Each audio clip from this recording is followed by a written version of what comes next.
hangin ang buhay ko, di malaman kung saan ang tungo. Sumasabay sa agos ng mundong ito, ako'y gulong-gulo.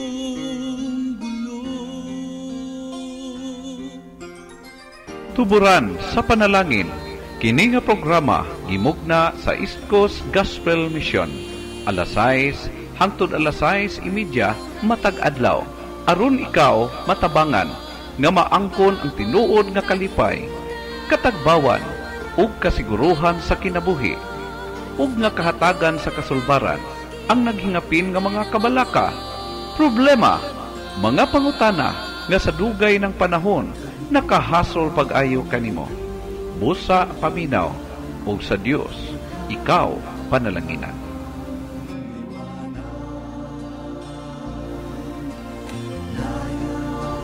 Maayong adlaw na usab sa tanan, dalaygon ang Dios sa oportunidad nga gitugot niya kanato nga makahimo kita padayon sa ato nga bulhaton karon nga adlaw. Atong itugyan diya sa Ginoo atong bulhaton pinaagi sa pangamuyo. Gamahanan og dalaygon nga Dios, nagapasalamat kami niing adlaw karon nga imong gitugot na usab sa among kinabuhi, wherein mabasa na mo Dios og mapamalandungan ang imong balaang pulong sa dugang pagtudlo, pag-remind, pag-challenge kanamo, padayon sa pagkinabuhi, pag-alagad diha kanimo, hatag pagsabwag o Dios sa imong mga pulong dinhi sa kahanginan. Panalangin ni o Dios ang tanan nagapaminaw karon diha sa tagsa-tagsa na ka mga radyo, o ingon man ang tanan nagapaminaw sa mga kigalaan diya sa Facebook nga naka-connect na ini nga Facebook page. I pray, O God, nga ang imong balaang mga pulong makakita og luna diya sa kasing-kasing sa matag usa. I-bless, O Dios, ang matag usa, ginamit imong pulong nga ni sa among mga kasing-kasing. Kini gitugyan diya kanimo ba na pagpasalamat sa ngalan ni Jesus nga among Dios manluluwas. Amen. Salamat kay niini karong higayon, makapadayon kita sa pagbuhat sa bulhaton, and niini nga buntag karon ini higayon magahisgot kita about pagbuhat sa bulhaton sa Ginoo, sa kabubuton sa Ginoo pinaagi sa iyahang pamaagi, no? Knowing God's will, God's way.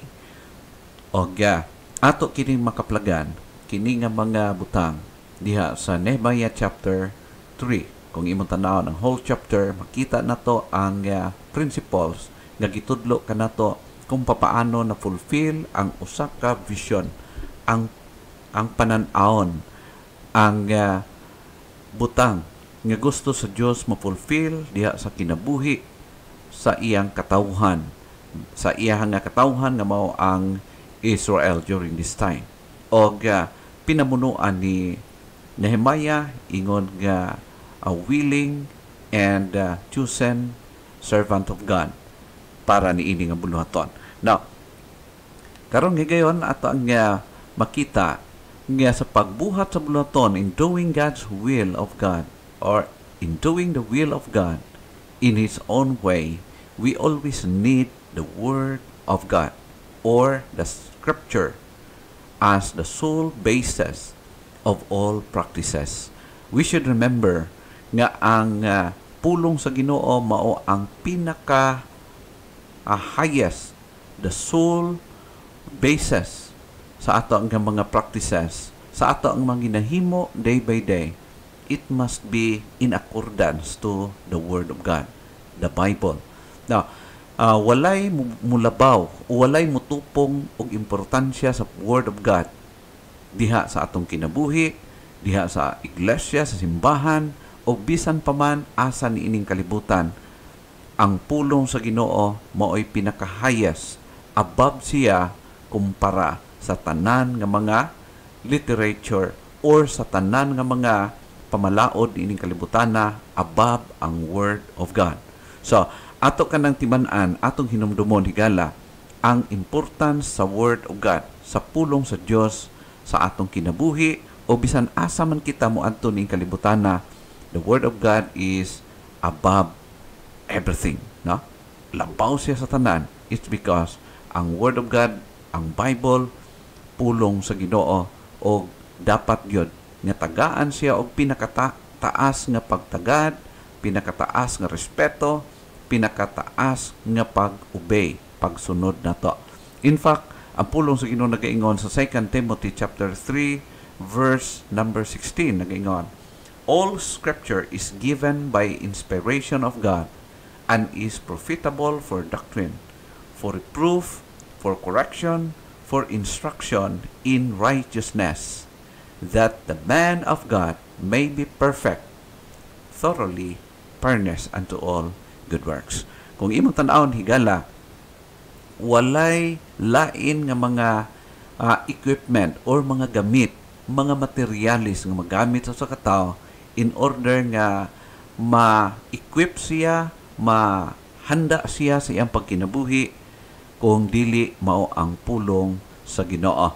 Tungod kay ang pulong sa Ginoo kung imong tan-awon, siya adunay otoridad, mao nag-ingon sa pulong sa Ginoo, is profitable for doctrine, for reproof, for correction, for instruction in righteousness. It means to say nga ang word of God, ang pulong sa Ginoo mao ang sole authority basis sa tibuok natong pagkinabuhi, sa ato mga practices. It should be in accordance to the Word of God, the Bible. So, walay mo labaw ni ining kinabuhia when it comes sa mga instructions sa atong kinabuhi, mao ang pulong sa Ginoo. Now, usa kini siya ka butang principles nga ato makita dinhi a timeless principles from the book of Nehemiah, specifically in chapter 3. Ato makita dinhi naghatag og pagtulunan, principle ang pulong sa Ginoo kung papaano nag-fulfill ang dako kay nga panan-awon, ang vision, ang tahas nga gihatag sa Dios ngadto kang Nehemiah, og na-fulfill kini pinaagi kinatibuk-an sa katawhan sa Israel during this time. The principles in attaining the visions. Paano na-attain ang dako kayong panan-awon, na-fulfill kini ang kapubuton sa Ginoo, ang God's will, pinaagi sa pamaagi usab sa Ginoo. Unang butang ato makita, the principle of cooperation. Makita na to nga naabot sa realization ang usa ka dako nga proyekto na fulfill kini because of cooperation. Gipakita sa mga katawhan sa Israel during this time ang ilang pagkooperar. Kung wala ang cooperation, dili ma-fulfill o dili usab ma-materialize. Bisan unsa kagamay, bisan unsa kadako sa vision, mga plano o handom sa kinabuhi, dili ma-fulfill unless anaa ang cooperation sa kinatibuk-an. No? Mao ka na ingon ato makita in verse 1. No? Of course, ang daghan mga verses, pero ato makita in verse 1. Then Eliashib, the high priest, rose up with his brethren, the priests, and they builded the sheep gate. They sanctified it and set up the doors of it, even unto the tower of Meah. They sanctified it unto the tower of Hananiel.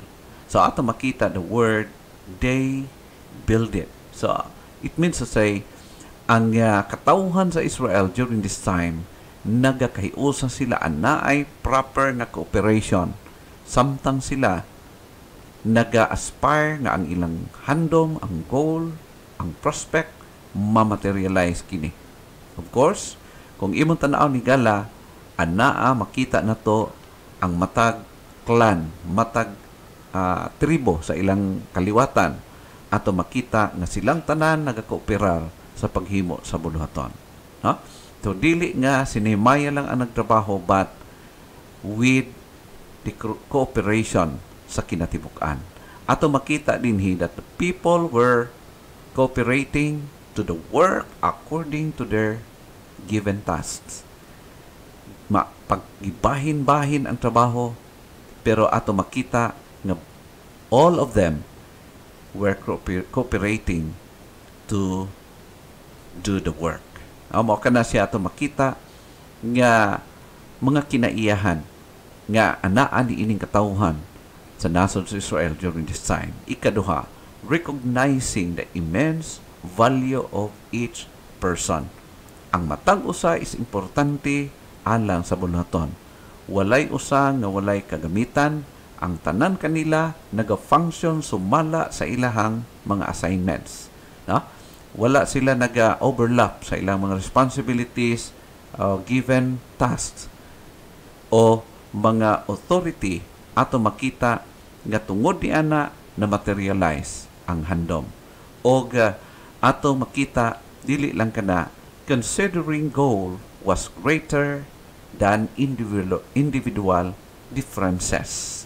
Mao kana siya ato makita kung imong tun-an ang chapter 3 ato makita nga ang ilahang focus mao ang pag-attain, pag-abot sa goal sa ilahang mga buluhaton o atong makaplagan nga dili ngadto sa mga differences sa matag usa. Of course, ang katawhan matag usa kanato aduna kitay lahi-lahi nga makinaiyahan, lahi-lahi nga mga maybe mga priorities in life or naatay mga nagkalailahi nga panan-awon, mga kabugatan, lahi-lahi nga mga sitwasyon sa kinabuhi.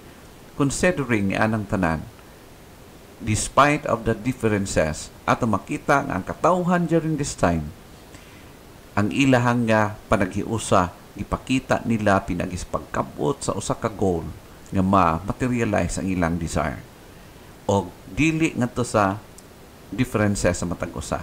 Usahay kung ang ato nga mga ma-experiensyahan no, sa ato nga pagkinabuhi, kung wala bitaw gihimo ang usa ka tawo, ang iyan na lang makit-an ang differences sa bawat usa sa ilaha. Kung imong tan-awon makita niya mao man to si kuan, mao to si kuan, so ansa og dili na naka-focus diya sa buluhaton nga gihatag sa Dios, transaksyon nga gihatag sa Dios, responsibility nga gihatag sa Dios because naka-focus na ngadto sa mga diferensya sa matag usa. Instead of focusing to our differences, we need to focus to our goal, which is the completion of the ministry, the work that God has given to us. Mao kana siya higala ato makita nga una nga principle nga gitudlo dinhi sa chapter 3 ang pagka cooperative sa katawhan sa Israel. Mao kana siya the principles in attaining the vision. Number 2, the principle of coordination, proper coordination. So adunay ginatawag nga order of shall we say authority and functions sa bawat grupo. So kung imong tan-awon higala makita nato ang ilahang proper coordination paghimo sa buluhaton. Ingon pa sa ka quotation, the multiple efforts of a group are far greater than the sum of its parts. So mao kana siya gala nya ang effort sa group nagkahiusa nga grupo mas dako siya og agi kaysa isa-isa lang nag-iya-iya, no? So usa kini siya kabutang nga dapat tutukan nato samtang kita nagakinabuhi, nagabuhat sa buluhaton sa Ginoo. Kailangan ang ato nga coordination, kinanglan ang ato nga submission and also and participation sa paghimo sa buluhaton. Now, ato nga gusto nga ipaabot sa matag usa that we need each others or other, no? We need each other. Bawat isa sa ato ang kinanglan sa matag usa. Always remember, we need each other. There are tasks that only you can do and tasks that others only can do also. So naay mga butang nga kaya nato mahimo, naay uban nga dili nato kaya, ang uban ra pud ang makakaya. Therefore, kailangan nato ang matag usa og in union mo na ingong pa sa usa ka makita nato sa ato nga madunggan bisan asa In union there is strength. Mao kana siya. Og ato makita kana ang aktual nga aplikasyon ni ana nga mao nga butang, ni ana nga principle sa panaghiusa, ana ay mas dako kayog agi mahimo, kung ana ay proper coordination sa pagbuhat sa buluhaton. Now, ang ikatulo is the principle of motivation. Proper motivation. Dili nga pag-ulog-ulog, kundi tama nga principle. Dili sa pasikat sa usa ka tao, but tama nga pag-motivate. A godly kind of motivation. Now, the value of the project to the worker will determine the value of the worker to the project. Hinumdum mo na to kana. Ang motivation, ang pag-motivate, kung mapakita ang kahalagahan, ang burden, ang importance sa usa ka proyekto, kini gayud ang pag-coordinate o ang pag-participate, sigurado ka na nga ma-gain alang ni ana nga maong project. No? The value of the project to the worker will determine the value of the worker to the project. Kung masabtan sa usa ka tawo ang kahalagahan, ang importansya sa buluhaton sa Ginoo, sigurado nga siya gayud mo participate o mo appeal, no? Mo cooperate ni ana nga buluhaton. Just like sa gihimo ni Nehemiah, una gipaabot sa Ginoo diha kaniya ang burden. Secondly, paabot sa Ginoo diha kaniya ang vision.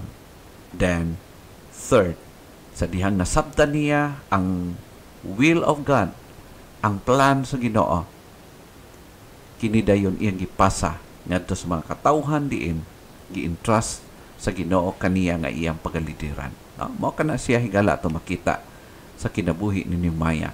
We should remember, ang usa ka maayo nga leader, buhaton niya ang pinakalisod nga part niini. Ang leader, lahi ang leadership sa kalibutan, lahi ang leadership sa Pangginoo. It's because ang leadership sa Pangginoo ang pinakalisod nga part niini. As long as he can, iya kining sa gubangon, iya kining atubangon. Siya ang atubang sa pinakadelikado nga mga part sa kinatibuk-an. Do the most difficult first. Then, secondly, do proper delegations of other tasks. Katong dili kayo sensitive ng mga areas sa buluhaton, kinahanglan nga iya kining i-delegate o ihatag ngadto sa may kakayahan and obedient, submissive nga mga followers or any person within the group nga pwede makahimo niini. Not only that, you should do the work in teams. Pag-cooperate, coordinate, proper pag-implement, pagbuhat sa buluhaton according sa iyahang gihatag nga mga tahas. Do the work where it matters most to you. So kung unsa gitan-aw nimo nga kana importante kaayong mga butang, makahimaya sa Ginoo ug importante para kanimo, just do it by the help of God. So in that way, makita nato ikala nga ang panalangin sa Ginoo, ang blessing sa Ginoo, ma-experience o ma-enjoy sa bawat usa o bawat isa nga naga-involve, naga-participate sa iyang buluhaton. Doing God's will by God's way. Buhaton ang buluhaton sa Ginoo, pinaagi sa iyahang pamaagi. Dili sa atong pamaagi, kundi pamaagi nga iya sa Ginoo. The principles in attaining the visions is the principle of cooperation, the principle of coordination, and the principle of motivation. Kung kini anaan ni ana presente sa tanan nga ato nga ginahimo, sigurado gayod nga ang Dios mag-enjoy o magapanalangin sa iyang buluhaton o mosangko ka sa dapat nimong sangkuan. Niining kinabuhi o bisan paman sa ato ang gi-entrust sa Ginoo kanato na ministry. It is applicable also sa atong panimalay. Kung atong panimalay ana ay cooperation, coordination, and motivation, nga atong panimalay mo kaabot yun sa gi-desire sa Ginoo o plano sa Ginoo para sa atong matag kinabuhi. Kung kita mag-cooperate, mag-coordinate sa kabubuton sa Ginoo, ana kitay proper motivation, the way we serve God, moabot kita sa point nga maabot na to, makabot ang handom sa Dios para usab sa atong kinabuhi by His help. And sa ato nga iglesia, sa simbahan din kita nabilong, moabot, mahimo na to ang pinaka the best for God's glory and honor. In our community, sa atong nasod, mahimo kitang maayo nga mga citizen, maayo nga lumulupyo sa atong dapit. Mahimo kitang blessing, instead, mahimo kitang labad sa atong sosyudad. Hinaot nga ang Diyos, magapanalangin kanatong tanan, pinaagi sa iyang mga pulo.